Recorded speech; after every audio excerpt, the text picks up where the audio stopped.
Hi. You know, the most popular way of trying to communicate with spirits is by holding a seance. There are other methods, of course, but nearly everyone will always opt for a seance. You know, you don't have to be a medium to hold a seance, but it's often better to have somebody who is experienced and confident at holding one. But I'm going to give you some tips on how to hold a good seance and some of the best methods used to gain some good results. As we all know, spirits are around us all the time, but it's always better to hold a seance in the dark. This is because when we die, we live outside of our body as a form of psychic energy. This is why paranormal investigators use EMF meters to detect if there are any spirits around us, because EMF meters detect energy we can't see or hear. For a spirit to manifest into a visible form, it needs to draw on all of its energy. When there's light in the room, surrounding energy drowns the spirit out. Some can manifest during the day, but generally it's a lot more difficult. As well as turning the lights out to set the mood, you can also burn some incense, but never burn sage, as that is known to turn spirits out. Those attending the seance should either sit or stand in a circle. Make sure everyone is comfortable before you begin, because any fidgeting could be wrongly assumed to be paranormal activity. Everyone should hold hands. This is done for protection, and also it focuses everyone's energy, allowing the spirits to draw on it and able to use it to communicate with you. Once everyone is quiet and you're sure they're comfortable, you can start asking the spirit questions. If you're not using any equipment, you can ask them to respond by tapping, banging, or maybe moving something. The first thing you should always do is get the spirit on your side. Let them know that you're not there to mock them or harm them. Never demand that they perform for you. Instead, ask them if they've got a message for anyone, if they need any help. Ask them if they can give you a sign to let you know they are there with you so you can talk to them. Even help them move on if that's what they want.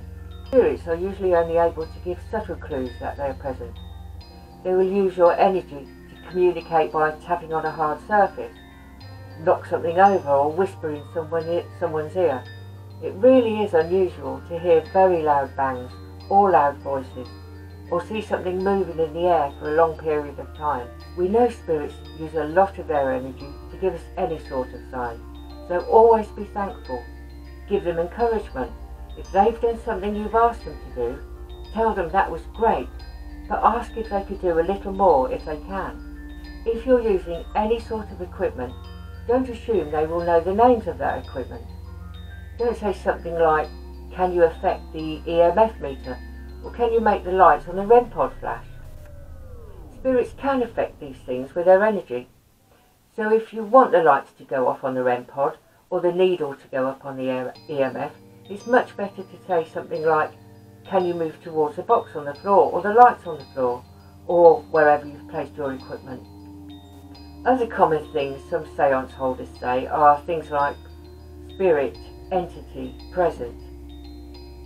A spirit may not realise that they have died, so if you use words like spirit or entity, they won't realise that you're talking to them. Refer to spirits as people. Say, "Is there anyone here with us? Can you step forward, please?" Give them the confidence to step forward and communicate with you. Give them a reason to reach out to you. Treating them with respect and not as a presence or a thing will help this. If you are able to make contact, be sure to keep the conversation flowing. Don't shut it down too early. Don't give the spirits the chance to leave. A common mistake to make is to say something like, "If you give us a sign, then we'll leave you alone." Because if they do give you a sign, you'll have to stop the seance. Otherwise you would have lied and you will have lost the spirit's trust, and it's highly unlikely that you will get any more communication from it.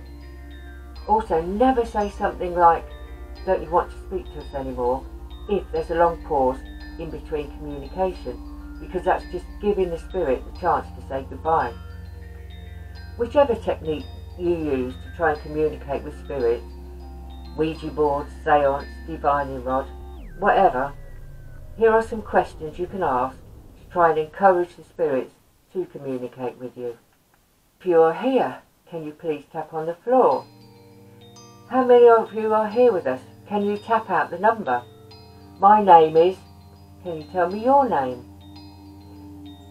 Can you whisper in someone's ear? Are you happy for us to be here? 1 tap for yes, 2 for no. Can you come and talk to us?